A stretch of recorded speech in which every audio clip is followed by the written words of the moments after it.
नमस्कार दोस्तों। इस समय देश में हर कोई चाहता है कि भारत सरकार बांग्लादेश में प्रत्यक्ष सैन्य हस्तक्षेप करे, वहां पर आर्मी भेजे, उसमें जो भी करना है करे, मगर बांग्लादेश में हिंदू के खिलाफ जो हिंसा हो रही है उसको रोके। 1971 में इंदिरा गांधी जिस तरह पूर्वी पाकिस्तान में फौज भेज के वहां की आवाम को पाकिस्तान के आर्मी के जुल्म से बचाया था, इस तरह अब टाइम आ गया है कि भारत सरकार अपना ताकत इस्तेमाल करके जिहादी मोहम्मद यूनुस सरकार से एक एक हिंदू को बचाए। ऐसे तो हम लोग fifth largest economic in the world, यानी दुनिया की पांचवी सबसे बड़ी अर्थव्यवस्था है हमारी। दुनिया की चौथी बड़ी मिलिट्री ताकत है हमारी। फिर ये सबका क्या फ़ायदा अगर इस्तेमाल नहीं की जाए तो। हमारे बगल में बैठे यूं छोटा सा एक देश हमारे हिंदू भाइयों के खिलाफ जंग छेड़ दे, क्या हम लोग हाथ पर हाथ रख कर इन तमाशा देखते रहेंगे? फिर क्या फ़ायदा है अपने आप को हिंदुओं का मसीहा बताने की? अगर सही मायनों के हिंदुओं का मसीहा बनना है तो ये सही समय है। इससे अच्छा मौका फ्यूचर में नहीं मिलेगा। क्या फ़ायदा वो 56 इंच का सीना रखकर जो हमारे हिंदू भाई बहन को मरता देख भी आंख बंद कर ले। इंदिरा गांधी की बहुत सारे फैसले के खिलाफ डिबेट हो सकती है। पर्सनल तौर पर उनकी विचारधारा से हम लोग सहमत नहीं हो सकते हैं, मगर उन्होंने जो पाकिस्तान के खिलाफ स्टैंड लिया था उसके लिए उनके जितने भी तारीफ की जाए उतनी कम है। क्या कसूर था चिन्मय कृष्ण दास का? वो तो बेचारे बांग्लादेश में पीड़ित हिंदुओं का पक्ष सबके सामने रख रहा था। उनका तो सिर्फ इतना ही कहना था कि हिंदुओं के खिलाफ जो बांग्लादेश में अत्याचार हो रही है वो रुकनी चाहिए। बस इतना ही उनका कसूर था ना। बस उसके बाद क्या हुआ? उनको सीधे ही जेल में डाल दिया गया। उनके ऊपर ये इल्ज़ाम लगाया गया कि 25 अक्टूबर को रैली में बांग्लादेश की झंडे के ऊपर किसी ने सनातनी का झंडा लगा दिया था। इसी बात पर सीधे उनके ऊपर देशद्रोह का मुकदमा दायर कर दिया गया। कोर्ट इस मामले में उनकी जमानत भी नहीं दी। कोर्ट और पुलिस के इस रवैये के खिलाफ जब सनातनी ने आवाज़ उठाई, पुलिस ने उनके ऊपर लाठियां चलाई, आंसू गैस के गोले दागे। हद तो तब हो गई जब वहां के सनातनी को पीटने के लिए जमाते इस्लामी के गुंडे को आगे कर दिए गए।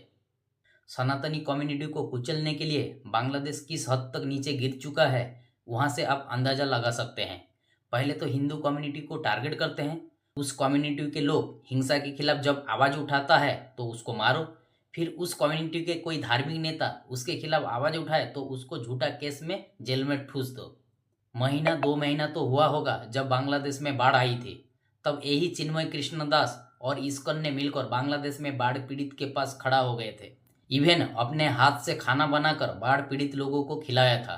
लेकिन बांग्लादेश के मौलवी सरकार और कट्टर मुस्लिम पंथी जमाते इस्लामी को ये सब अच्छे काम नहीं दिखेगी। अब उनकी नज़र में इस्कॉन कट्टरपंथी संगठन दिख रहा है। दरअसल चिन्मय कृष्ण दास ने कट्टरपंथी मौलवी यूनुस सरकार के खिलाफ अपना आवाज़ बुलंद कर दी थी। हिंदू सुरक्षा मंत्रालय के साथ साथ 8 दफा दाबी को लेकर गवर्नमेंट के पास अपना पक्ष मजबूती से रख रहे थे। साथ ही साथ उनकी रैली में लाखों की भीड़ जुट रही थी, जो यूनिस सरकार के नींद उड़ा दी थी। कुछ दिन पहले मोहम्मद यूनिस को जब एक इंटरव्यू में पूछा गया कि बांग्लादेश में हिंदुओं के खिलाफ हो रही हिंसा क्यों नहीं रुक रही है, तब मोहम्मद यूनिस ने बताया था भारत का ये प्रोपोगंडा है, बांग्लादेश में तो सब कुछ ठीक ठाक चल रहा है। पिछले महीने दुर्गा पूजा के दौरान बांग्लादेश में दुर्गा पंडाल में किस तरह हमला हुआ है ये तो दुनिया भर के लोग भली भांति जानती है। चटगांव में इस्लाम के धार्मिक लोग एक दुर्गा पूजा पंडाल में घुसकर धार्मिक गाना गाने लगे। ये किस तरह विडंबना की बात है, देखिए वहाँ के हिंदुओं को किस तरीके से अपनी सहन करना पड़ रहा है। बांग्लादेश में दुर्गा पूजा में हिंदू के खिलाफ जो हिंसा घटी, उनकी गिनती करूँ तो मैं सुबह से शाम हो जाएगा, फिर भी टाइम कम पड़ जाएगी। सबसे बेशर्म की बात कहूँ तो 2021 मार्च महीने में भारत के प्रधानमंत्री बांग्लादेश गए थे। वहाँ के सातखेरा इलाके में काली शक्ति पीठ की पूजा की थी और मूर्ति पर चढ़ाने के लिए मुकुट भी गिफ्ट किया था। शर्म की बात है, पिछले महीने कोई इस मुकुट को चुरा के ले गया। इस मुकुट को यूनिस सरकार प्रोटेक्ट नहीं कर पाती है तो इससे शर्मनाक क्या हो सकती है। जहाँ पर एक मुकुट प्रोटेक्ट नहीं की जा पाती है, जरा सोचिए मुकुट डोनेट करने वाले की क्या हालत होगा। बांग्लादेश में हो रही हिंदू के ऊपर हिंसा को देखते हुए कभी कभी तो ये लगता है मोहम्मद यूनिस को Nobel prize should be given for अशांति के लिए। साथ ही साथ भारत में सत्ता पक्ष और विपक्ष के लिए मेरा कुछ सवाल है। पहला क्वेश्चन तो सत्ता पक्ष को होना चाहिए, लेकिन यहाँ उल्टा मैं विपक्ष से शुरू करना चाहूँगा। फिलिस्तीन अपने किए हुए कर्म से गाजा में भुगत रहे हैं, लेकिन दर्द भारत के विपक्ष वाले को है। 3,887 किलोमीटर दूर बैठे हुए मुस्लिम के ऊपर उनकी हमदर्दी है। 50 किलोमीटर की दूरी पर बैठे हुए हमारी पड़ोसियों में जो हिंदू के ऊपर अत्याचार हो रही है, विपक्ष को ये चीज़ें दिखती नहीं है। हिंदुस्तान में एक आदि मुस्लिम के खिलाफ घटना घट जाती है तो पूरी सेकुलरिज्म संविधान खतरे में आ जाती है। तुम लोग एक बार भी वर्ल्ड फोरम में ये मुद्दा नहीं उठाया है कि किस हैसियत से मोहम्मद यूनुस ने बांग्लादेश की सरकार में बैठा हुआ है। बांग्लादेश की संविधान के हिसाब से वहाँ तो इंटरिम गवर्नमेंट बन ही नहीं सकती थी, फिर किस हैसियत से मोहम्मद यूनुस टॉप पोजीशन पर बैठा हुआ है। रिसेंट में मोहम्मद यूनुस की जुबान से एक हास्यास्पद बात सुनने को मिली। वो कह रहे हैं कि 4 साल तक उन्होंने इंटरिम पावर में बनी रह सकती है।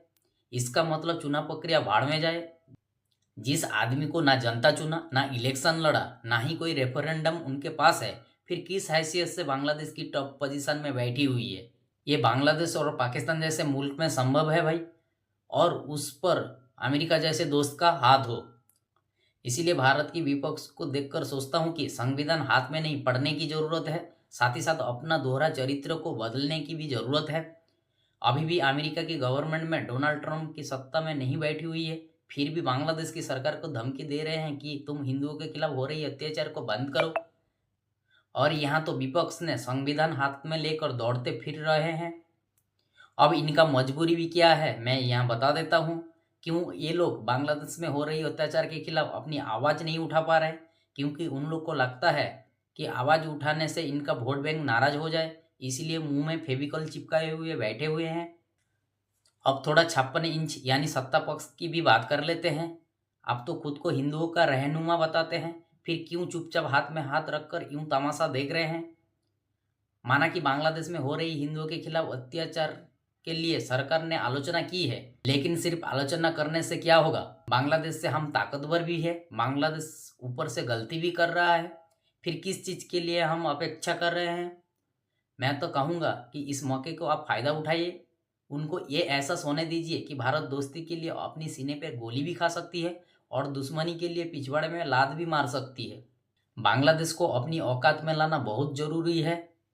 मुंह पर नहीं, काम पर 56 इंच दिखाना चाहिए, जैसा कि इजराइल करता है। इजराइल पूरी दुनिया की यहूदी को कहकर रखा है कि कभी भी अपने देश में मुश्किल आने पर इजराइल आकर बस सकते हैं। ऐसी ताकत अपने यहाँ पे भी दिखाना होगा। इजराइल को लगा साउथ लेबनान से उनके नॉर्थ इजराइल पर हमला होते हैं, जिसके चलते वहाँ पर रहने वाले इजराइल को अपना घर छोड़ना पड़ रहा है। तो उसने लेबनान का क्या हाल किया ये तो पूरी दुनिया ने देखा है। 7 अक्टूबर 2023 अटैक के बाद हमास का क्या असर किया ये तो पूरी दुनिया के सामने में है। तो अभी तो कहता हूँ भारत सरकार हिंदुओं के लिए ऐसा स्टैंड क्यों नहीं उठा सकता है? बांग्लादेश जैसा देश को कायदे में लाना इतना प्रेशर क्या है?